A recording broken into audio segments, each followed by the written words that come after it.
अजित पवार विमान अपघात प्रकरणात मोठा ट्विस्ट समोर आला आहे। दिवंगत अजित पवार यांच्या बारामतीतील 28 जानेवारी 2026 रोजी झालेल्या विमान दुर्घटनेनंतर आता या प्रकरणाने नवे राजकीय वळण घेतले आहे। राष्ट्रवादी काँग्रेसचे खासदार प्रफुल्ल पटेल आणि सुनील तटकरे यांनी थेट मुख्यमंत्री देवेंद्र फडणवीस यांना अधिकृत पत्र पाठवत केंद्रीय यंत्रणेमार्फत चौकशीची मागणी केली आहे।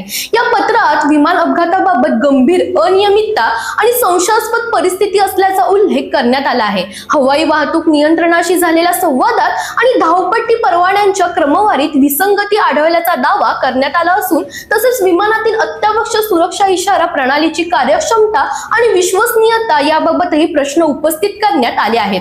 विशेष म्हणजे लँडिंगच्या टप्प्याजवळ असताना कोणताही आपत्कालीन संदेश नोंदवला गेला नसल्याची बाबही पत्रात नमूद करण्यात आली आहे। या दुर्घटनेत अजित पवार यांच्यासह विमानातील इतर 4 जणांचा मृत्यू झाला होता। राष्ट्रवादी काँग्रेसने या संपूर्ण प्रकरणाची सखोल आणि निपक्ष चौकशी व्हावी यासाठी सीबीआर सारख्या केंद्रीय तपास यंत्रणेची मागणी केली आहे। मुख्यमंत्री फडणवीस या मागणी संदर्भात केंद्र सरकारशी पत्रव्यवहार करणार असल्याची माहिती देखील समोर येते। त्यामुळे अपघात की घात हा प्रश्न पुन्हा एकदा ऐरणीवर आला आहे। दरम्यान तुम्हाला अशाच पॉलिटिक्स रिलेटेड अपडेट्स हव्या असतील तर इंडिया लीडरला फॉलो करायला विसरू नका।